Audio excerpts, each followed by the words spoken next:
Okay. Abe police ni dare bi yangi no we.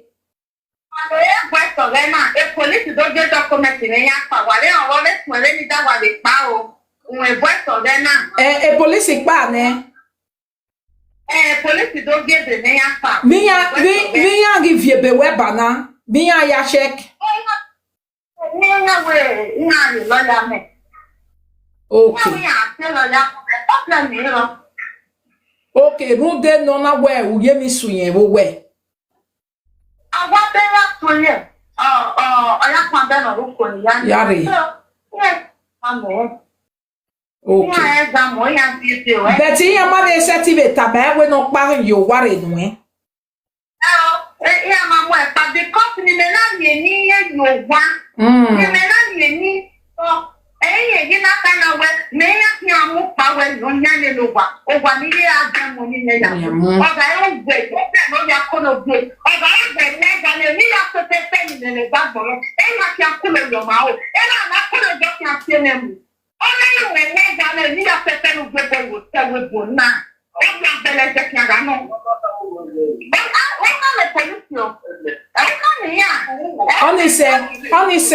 Only say J. Hey, Mommy Monica, why? Mommy Monica, why it's in the boy? Okay. Only say Lady Blessing. Why it's when you bad me from a dene na. Nika no wene. Enene marriage or gele can wene abi misunderstanding one eh? Marriage. Okaka nene we property na put in there na. Any ya me ga ta sisi mami o we na woke. Ni wa de no bo mese, ko mese. Ele mana bi jo o ko bi wa de na. Yo na ke wa. We ya de go ba. We bembo we de no mara ni de yo. And no we only go we na go.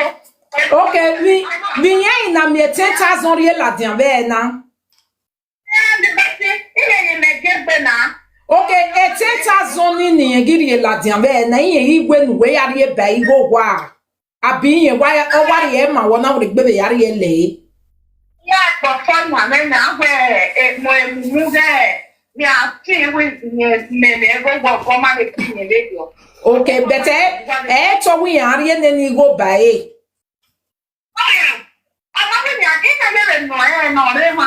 When you go where me continue away yene Even though what one will never away yene oh when me me go amari you go the lie. I want Baba we want to get do what America that don't me actually like it is actually. If we are here appointment in Malaya when I back here. You know when I back here, how many years do we see? If you go to see and money to do when I can imagine back the back, then I can't. It's come back of him. I got bring it. It's come back of the name. I want to for personal use for anything. I want to anyway, to the social media. I will many tricky. No, make it better back.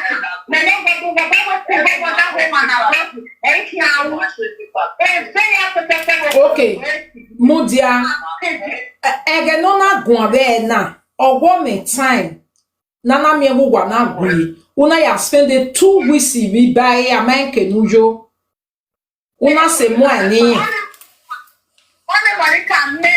14 days. You guys but 14 days. Otin ewe tai o. Otin we una pa. Mudia ete bonia. Okay, okay, any we wagi guyu na pa yo waro ma take nujo ma ti oda fin ma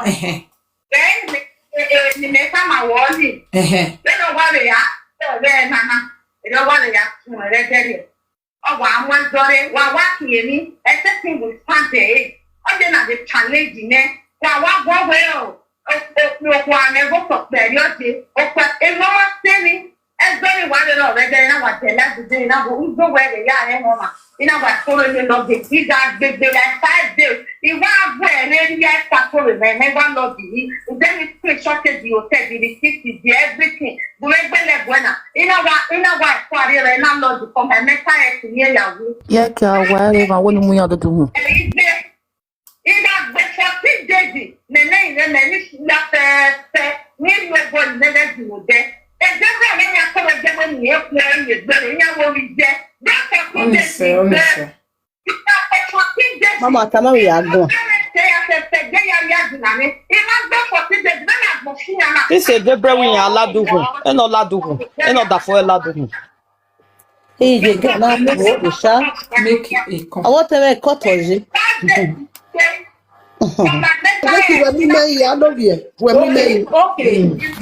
Without your children. Why you say? Daddy told it. Wagabe gui wabe gbe gbesun aku. Okay ge oge nana. When you are dinner, vela. After being atane we abiyan hi wata ne we eri ni ejo. Wagi ye be la ye vanire. Wana koko ya post. Wana koko ya we ya. Okay, ya post. Yeah, we it can climb mountains. Appointment of the enemy. Never will make the kure.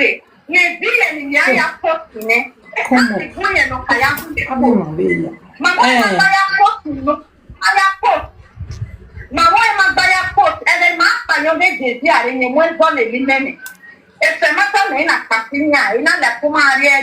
No direction. No ikatowa, mena le towa. Elia to our tomato. If you are ready to wake up tomato.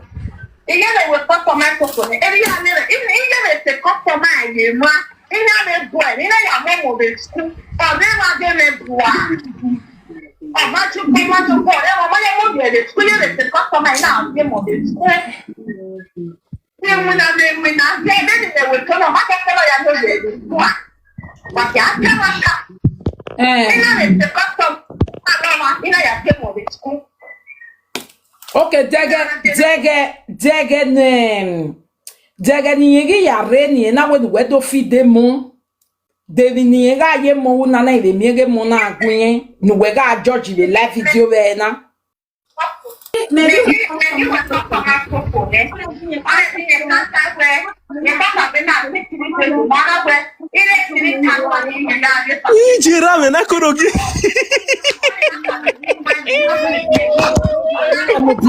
Mute first. Debra Mudia. A family I want to family now on a dwelling yan. Or this so then I know the now take you where yeah, go ahead take you where no matter we go to bed of here bed of your family on a time of here but not go to bed another hall door in it. They will come out of your Senegal they were to Rwanda. You know the more not big.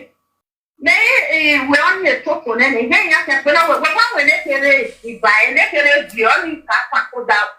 Or carry a pull out the mere 1 year, you're not going to help. When no necessary buy it.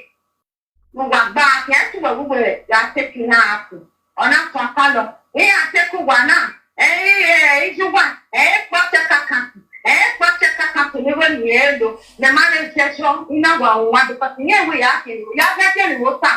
Any is not already moving, does it? Because one will not hear me. A customer tell you when you're too joking, or starting because of Carol. The mother only did when you were correct in our one. Honor your little one of your family, and the little in a donada, then appointment in the majo. Even when they not done in the stomach, only here, it's Calorino, you have one on the river. The money you that now when you have to pay them, make we have to run with it. Then I do Marco, which they need to Never no, on my immediately good. If it's a family there, Pano, or Mario, to run is your master, your power. And then I do run in the Rana to leave the make a name more in a do in a weapon. You want to go back, I not to like to do. Then you want the game and like to do your cover now. Oh, one now on there, or you never come in there, one thing I'm nowhere to like to do. Oh, want to be money na to distract you. On a été des avoir through na go go na go go na le baba. O wan bi ya re. E ye na le mo biele. Ina we la go go titi we le ra yo so no. Bu na wa ja ni ya e. Ready to go in. Vous avez où? Oh, Yahweh. Oh, this bad day. Now, can I like video? Oh, this bad day. Oh, from here. On one another. Oh, that's it. We're gonna like video. Now, so that someone will see the here. Now, Bunava, on our son, Bomba, when I say any solo. Say any idea. Never know what she made. Oh, when Mona solo baby. Oh, that was camera down with Wowa. Who needed to go and it's very young. A mother solo baby. Back to back. Oh, Piana. A no me.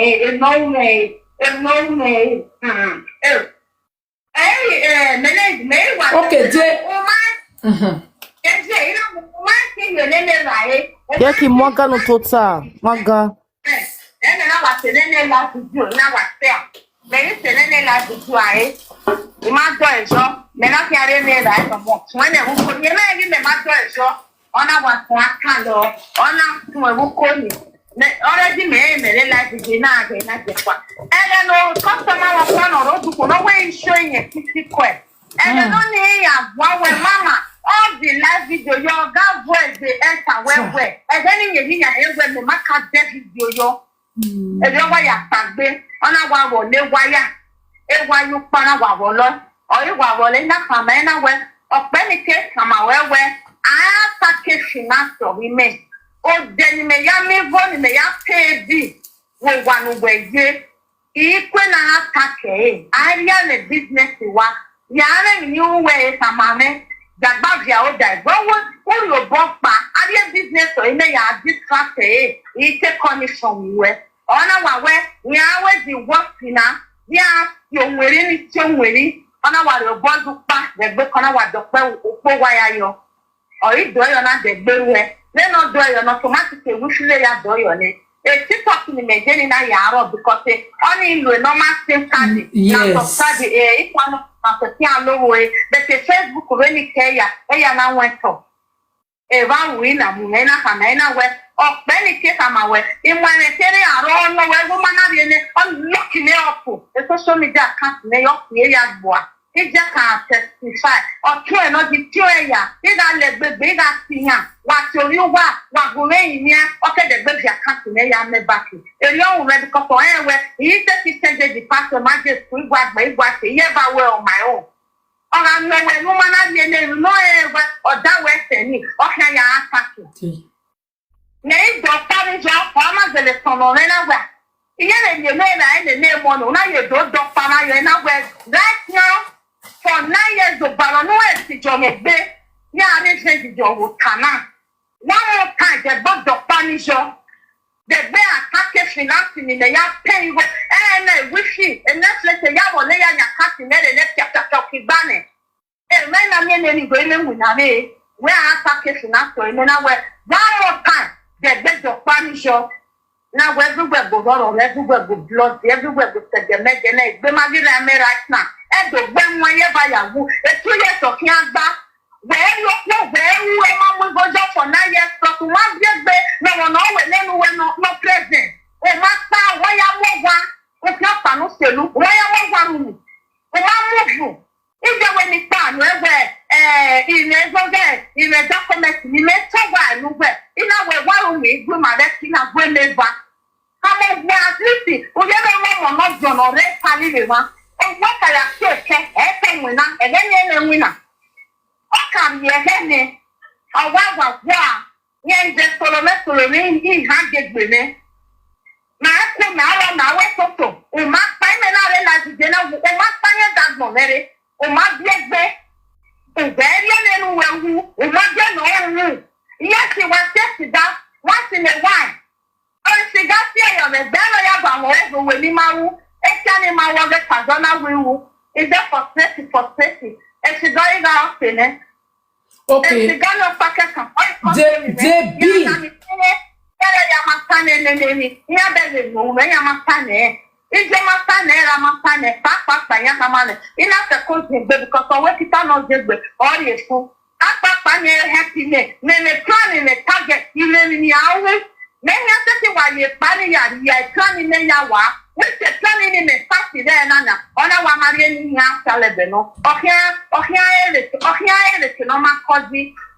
Okay, debi no wari yen ke gbaro wari 9 years na.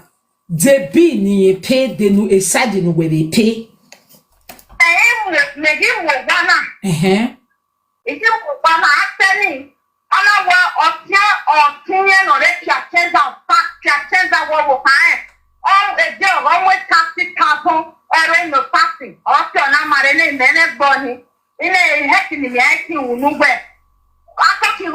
Mama, where go? Near me, I'm your time. Case soon or later. Me only me. There's no way or Timmy Lovia King say. Wa won no tana. A project for her. I don't work for me. In a working where we're Billy, or we're responsibility of where, or maybe no move. As Doris dinner, or they are take up Bama, take Kupa, then I are paying what I was said area. On a take Kupana, we are never for is 2 months. Every other bill every month. One doctor almost to take a bill. In my working in a woman, when we a house rent, legislative payroll, Nerushu Yana women. When we rest more Baba who were, or we rest one member who were me, even very low. We may be not care that. Any other person in Maui, no, a customer, all my customer can check for it. I can't in a manner in the TV go, and I pay where I can't say now. Oh, when your money name go, a customer when you are dragging on life, you told me. You got pay your naira, a boy now, or 1 The man asked for 3,000. Yes. Always 1.6, always in your major. Anything I did and your banner or watching, a West Malala Jerry man and you wash away. Yes. No one banner, everybody. He said he asked. What page, Joe? A customer in it. Then the boy for stretching it. On a call the customer or calling everyone. Or power challenge remember. Also, to one after something that we still wait. Or it's your part, or when you want with first or we not know what our when I say no book that a customer no fire complete. Even at the customer back. If it's the customer back, you know when mama what I but when no born enough you when they may your one in a while, one in a way, quest of it, or not yet that jet ball, or not you get the ball. On last year, when you know what calling in local backing, and then local cave was one web of bow winning local, or swat bonnet, our winning local in a zero yearning. In our domain, no way. And I know all full on your belly, or who met Benny. In general, when I am not belly local, another contract. Okay, Bob is soon be a man, a bottle, one babo. Ave kometara atasi we wari gbabo wari Nigeria ije mamo bo ebo wanwe. Mommy Monica, say me I because of where ovie wada. Ije no ene gbeke bio. Ije da se je siesi. Ije na ono bio ma obio for that reason. He said to the wife, so ya Sonia, you know, but that Benny keep it passing me. Okay. So, a part of Uguay Vanana, Adodere, Nevenu Yagwe Zona where Opiano take advantage of you, no. No man, when you we business in now, or take a hair you bob by. But it's a pity where many bini me, even now why yanjina. Okwaga hun igo na re yen ki oji yen ki atakpada pa yen ki ogi oji iyen go wo na mi ewe agba ki o ka Mama, this is where more la do ne. We no zunu no Jesus. We no zunu ne. I wa judge video.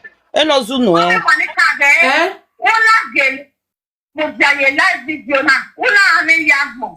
o salebua na ye customer ni no ma no woman no ma ya o gbe me o kiye ade ni akiye e gba mo da ko me iga ye da iga no we ni na le go no iga twa ko me ni na le senye o ha gbe me bua ya go no ke me jare ya okay, but they will not see all this why no we na where egwe na pa when gi mamu gbegun yes ma una we ni mo di ame mi opa no see e no mana o no see e they will not ga hin ne no see me wa ni gena because Emmanuel no mume okay e will not see e no wa ni gena no wa maria ni yen jiga okay utewe nu dogwa na we gba yen meke na monene ogwa no gwiyen gin na pa na no we gin na pa na we see ahine ne okay o lese wa gi woni neve na de tute wa hin wa me busy gbefo ara we mi akabo dakunji kakabo we de go etalo de na ve no use wu okawe no sona uka bozi gbe kakabo wa gebe no saloba we no we aje no be boya gele ro worion because de gbe ave gui ave seto ave lawa ave continue ma iko ya wu be webu boya no worion ugwe na seto ugwa no we mi be na wo pia Imagine police no play one day. Imagine the day and your party law of phone finish. Okay, police no bam. Okay, Mama, we no piata, we get no plazu no no e be bua. Oh, what a night for? Awful, monota. No be a carrot. Okay,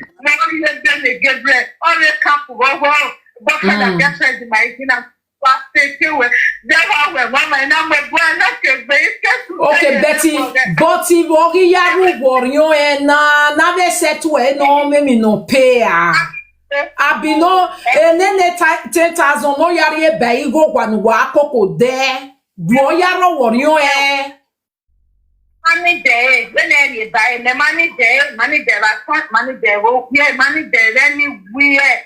And never a lie there. And then what to pay any there, and then I got a finish.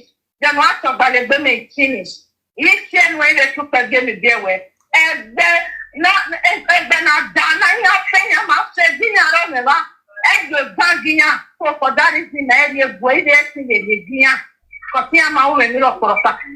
okay, egbe zone wa vado guibe na no wa ke robe na ye wa ma gbe boy dedemede aja me e dan na oge we ma we le pasi ma ya le defend oge when you no see any na no we gbot averio because ezo don ame when we no ga we agigwala akware ma be yon wa ma ka gbe no so no na wa na ye koko aroa oga ero tenu fun no ni je ni arugbo re no ga ame ga ile je kenga no imani ariye inije to bana okay aki agbere owo elewa ma mi won because for every ga won eni no se ti ya be logo we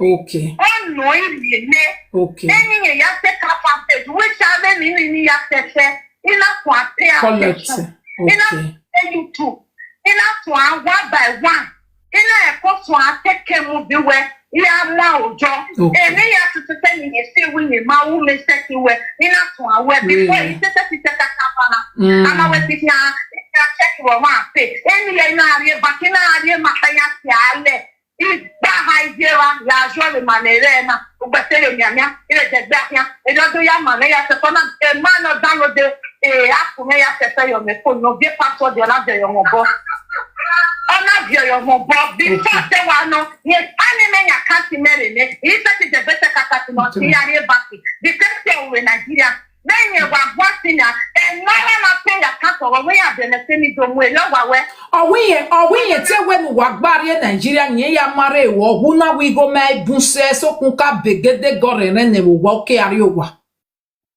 When no one are you not practice one. Ewo.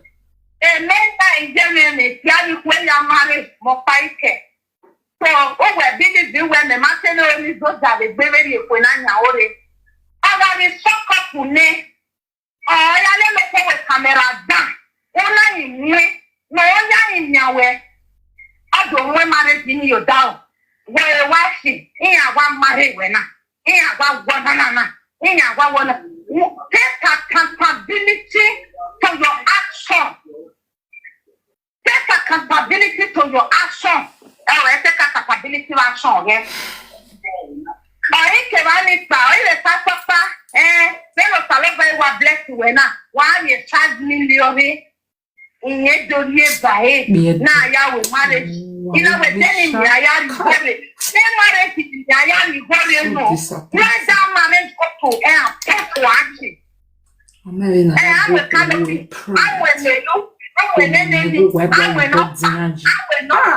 I will not. In a way, or by marriage, and I will go no. No, we are not coming only going in the area. Let that marriage go to her, go to it. Or fuck up on after the marriage. Or that fuck up on after the marriage. Or that fuck up on after the marriage. Okay, my women also know Sister Blessing. We are dear TikTok me. Mount. E direct why ati we see o mara pape yo me o wa ya dam e direct ya bitally because he only where she's so WhatsApp e direct yeah no be WhatsApp o see am Monica o man no e don we care for 1 year wa we ni no e no we lo we kiyen Blessing la mudiani ano water one question one person no we lo we kiyen o mari no e dogele lo we ke ite no e okay or we an lo we ke abi Blessing or a cigarette or boy nenemi a cigar we see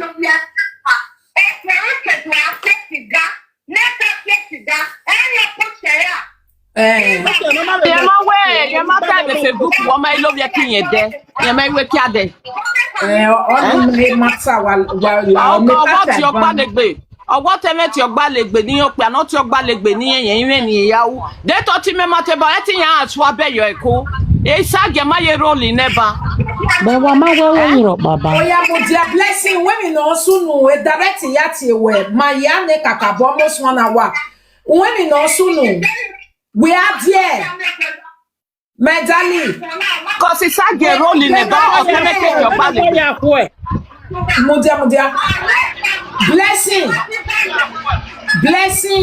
We are there TikTok. Of the phone wherever rien zelu Blessing. Gay. A battle when now. Blessing. A battle.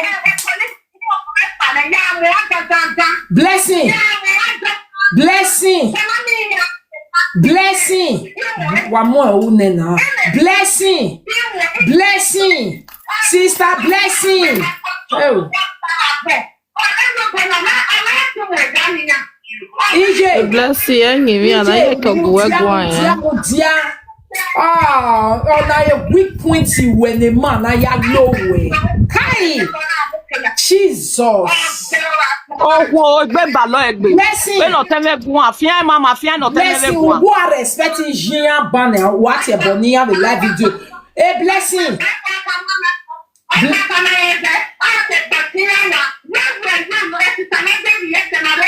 Mudia. When our wife come, I got Blessing. We got dear TikTok. Or that for working as a moon, you wear the way.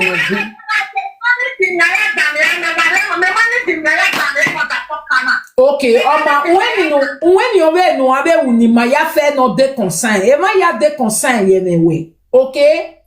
La wo a busy be. Who set ye ballet be?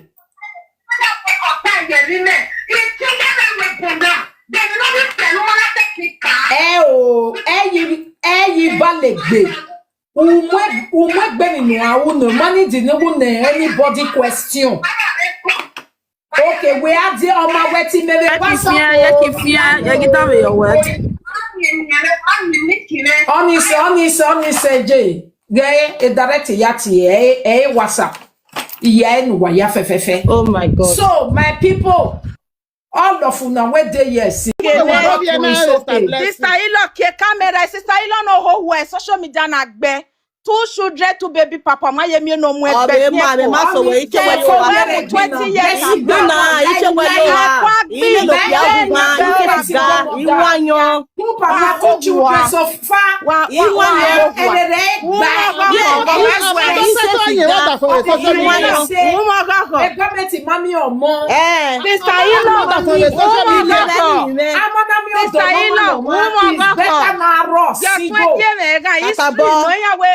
Boy ni no ritali no mo kaye no mo baby mama kaye ga gege me ga no se no we mi o wo we me la se no wujo wa o ha ge wujo wa sister Ilo o tun we ye mu me after o mo ge me ni assess mama we me no mu we ko we me no mu o tun we ru lelele wen na si presinya sister Ilo si presinya Wo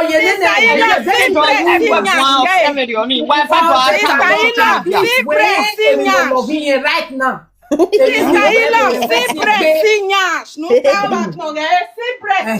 Monica. Sister Ilo.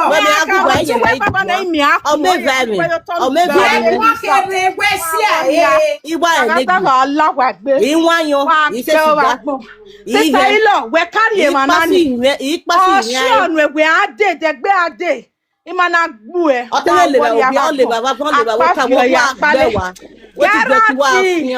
Gbe otu we ni we ma ye veje gbe so ma e free na.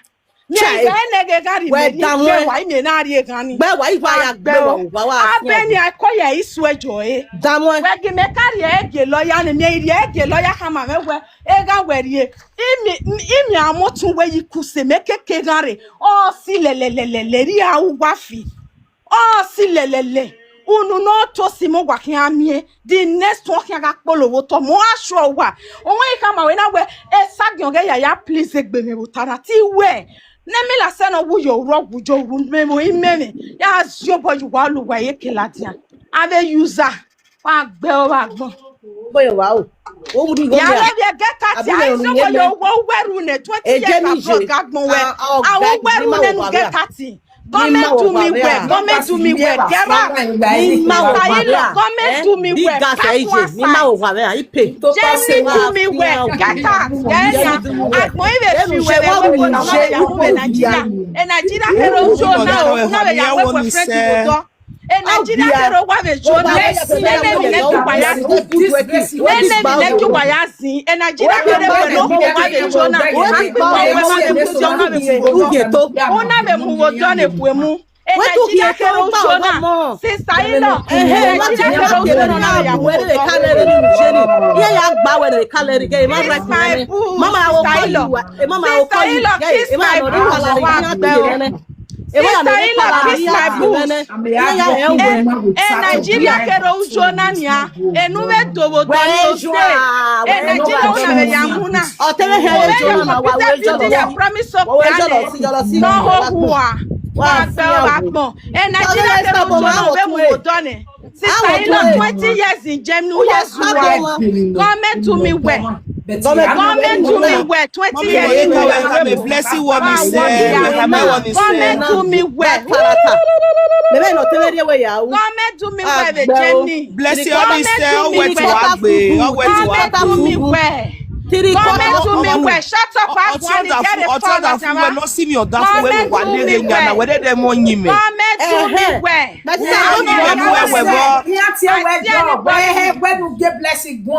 to me where Nigeria kero jo be dey okay mommy Monica we dey blessing we no e blessing jena we Oh, mama, but nana ne bless you na ma make sense. If you do Emma ya FF. But not your that for her. Or not your that for where. Or not your that for where with you. But now woman you may have who for. Madam, stop.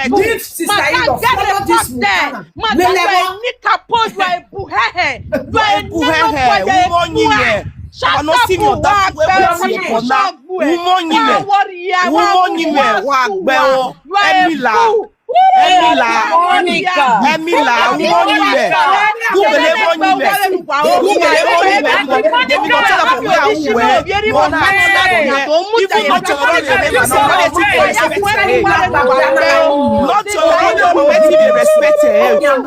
why motherfucker?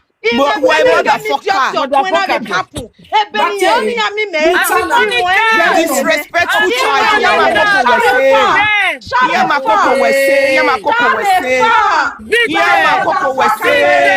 I wait till you walk with the company.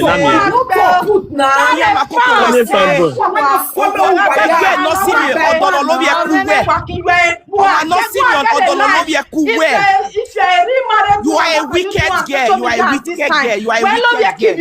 You are not nice. You are not nice. You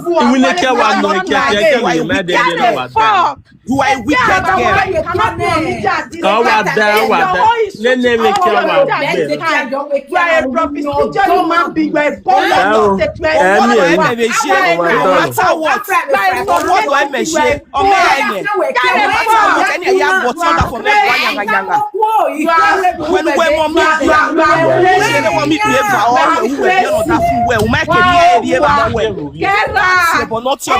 care what no care. You are a wicked girl. You are a wicked girl. No matter what.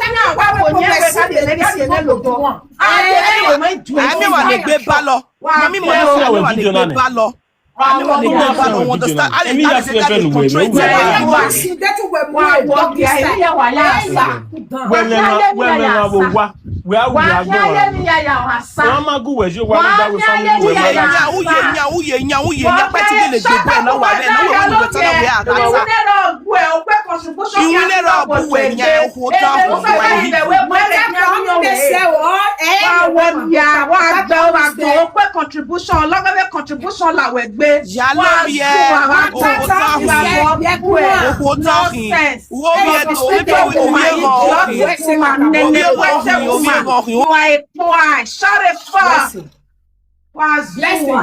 blessing mo etore nuene because one nyame wo keke no nyan o pound.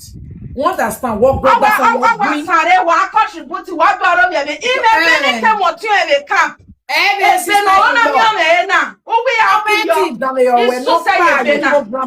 No matter what.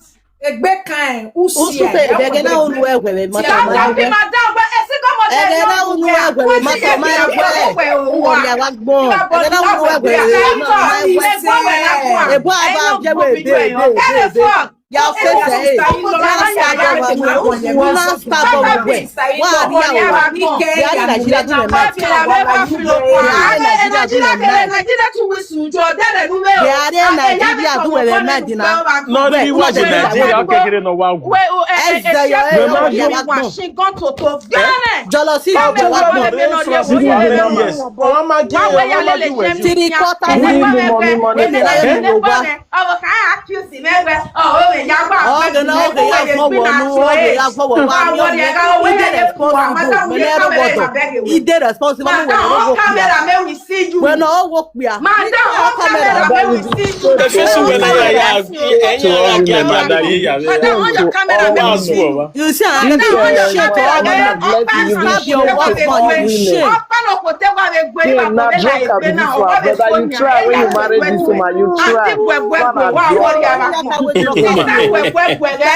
The woman way born, see the way she talk. This one, you sure say brother, you get Okay, who they told me share what be your own for this matter? And I'm like, mama, labo. You You're a very stupid woman. You are a very stupid woman to this man, to his family, to the women. You there's my house.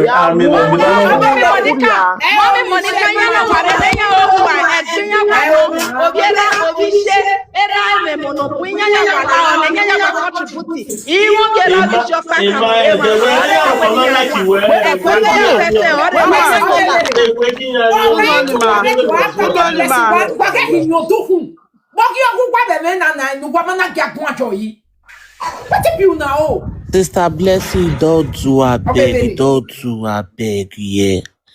I understand your pain, I beg you, don't do. Sister Ilo, I beg you, don't still do, yeah.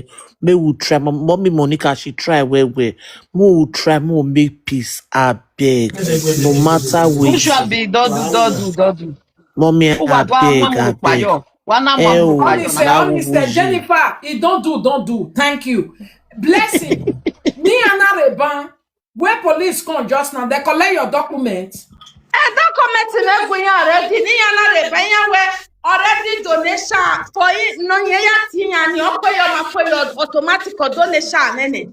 Where imwe inya rene ni awe yama ba be wo bome. Where that inya ba be wo bome. Inya mu mekpa for the children for him to be safe. Since inya ma do ba be wo bome for violence. E better ni mu ge lawyer. Then inya fi say the third day where lawyer can know what to do. Okay. Sister Blessing, wetin happen so? Now so it take dey happen for all over the whole Europe. Anything wey make you carry anything where pom, you use and take eat your opponent. Isagina lad. Wake up way kekan. It just be like when man go slap you, police go come, they will see the mark. Yeah, mwekba. They must carry on. And you have a general. Oh, piano restart. A police yaropa. Oh, we are boko is the same thing. Wetin ya tell me by mega imiani. So I don't know where Indiana. It can have your pia you will call in your said the cupboard la down when you are taxi lele when you not see because we are Blessing, we are going to where a police in on a guale or do Jimmy Namie where who were he war. Who where Opiavie he that will go away or Zubu, I said you walk with me because where two wrong cannot make right. On you say, Nana beg you. We do respect you. No way, we don't give me na yara gwale ke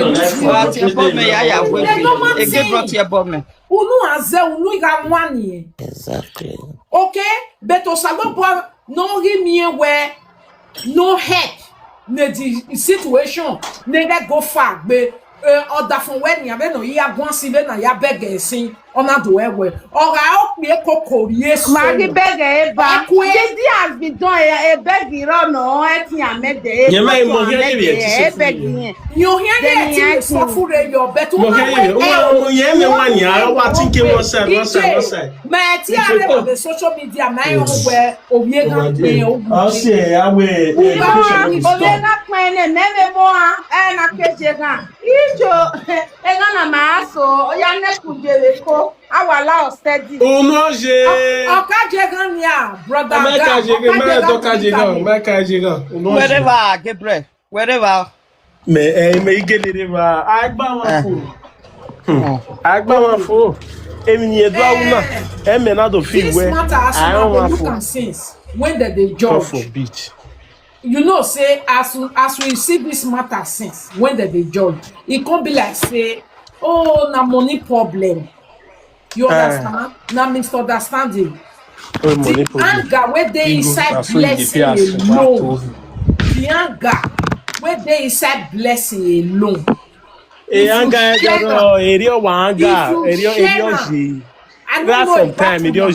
If you share for 100 women like me, yes, we go die because they set you wahala.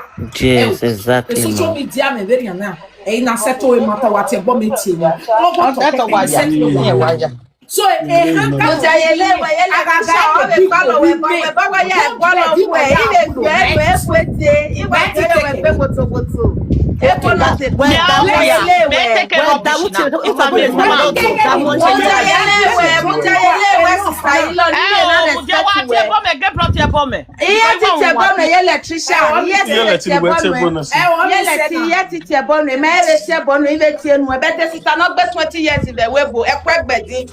hanga for national peace. He dropping wait here. 25 years ya bi 30 years ma yowa agwa bi yowa Blessing. He dropping here. ya buwe Wait ya tie ko ni ya mi degbeti o ma de ya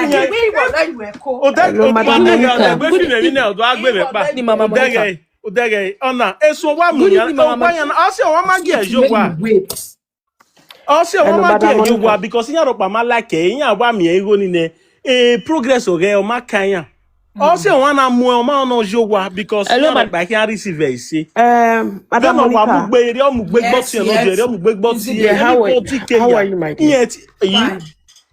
Okay, my brother. Many years was in a character my brother. It's just a one management we have been no to change. Brother Gabriel. Fi we here. Hold on.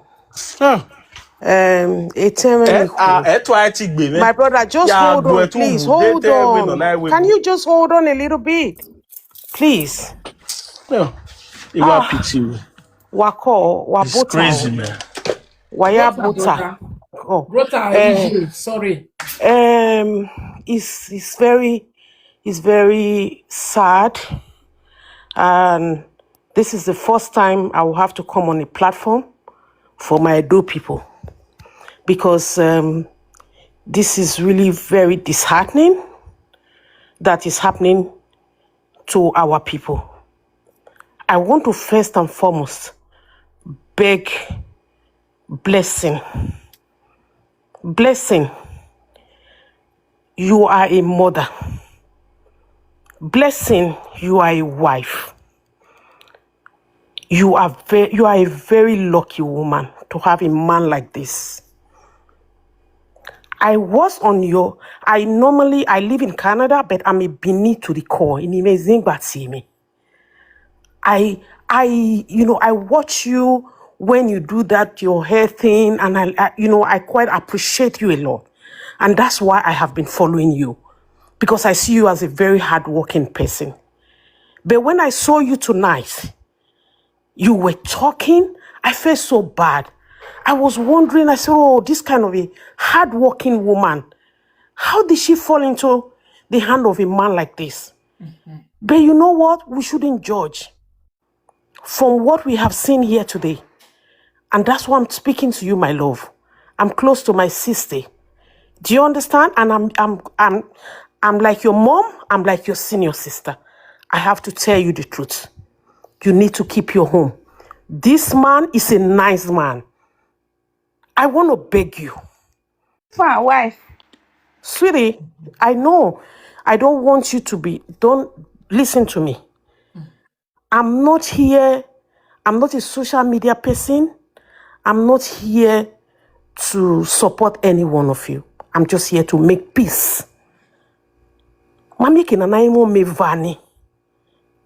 Ewe ekenwa wu wa pa udegbe yeki. Oe. Emi yan waiva watalo sinya. Emi no siezo eruwe minaro pa ego.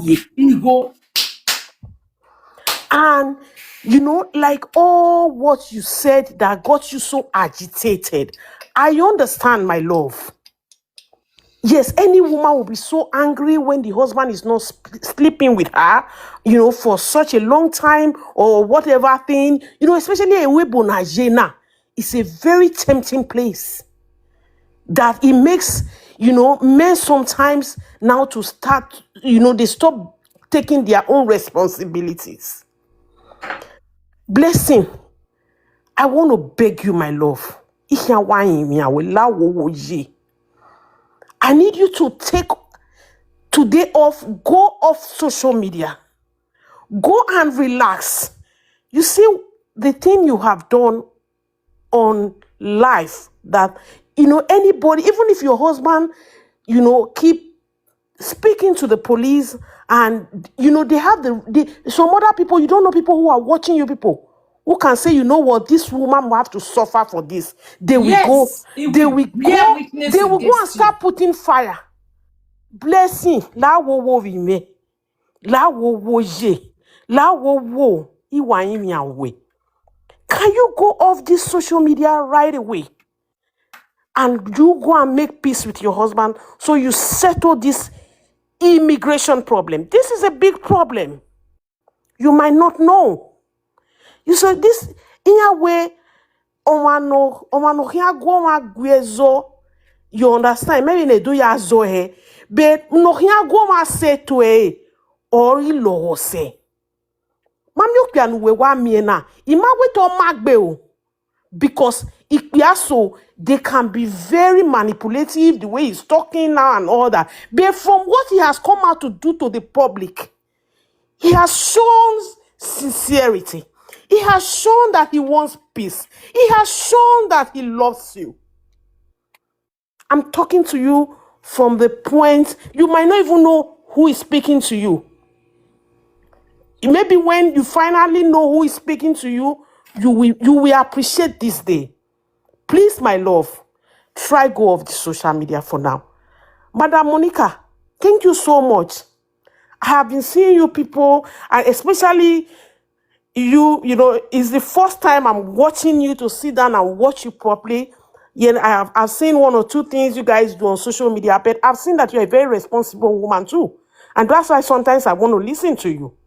And from what you have done tonight, handling this case, may God bless you. May God bless your home. I will just plead with you, don't let this saga continue again. Let the husband and wife, let them go and sort themselves. Because the danger ahead that we are not seeing right now is heavy. You live abroad, you know what this means. When they see things like this with you, like what have happened today, and again she's saying some things again that is going to add to our case, which is very dangerous. She's still saying she's going to do something to the guy and all that. People are here, they are recording it, and that's a big crime. La wo wo, mao blessing. God we, osapo asofuro ye mi na here. Mao, I mean nere nefo. Oku when we watana ni awe obad, we can hurry my soul. Ukon salo bwa negwe. From all you were saying before, we're thinking that this guy was evil, this guy was this. But this guy, even with the little he has, he was still contributing, my love. Very open. My sister. Very open, blessing. You don't know, say, person when no sabi read, when no sabi do it, they cheat me, they cheat me. Yeah. That is one of the things for this social media when we monetize people. So you don't ever see who sabi read and write, where get problem, go and monetize illiterate. So now, madam, shop my money, shop. Wetin there, not the first singer. So Onana is a blunt, broad daylight robbery. I got pay you go your account, and now we go. We are printed statement of account bank. When you were struggle, you were a love of life. A bear what and not when 95 years and you can't locate back home. I am where locate back where you are tire.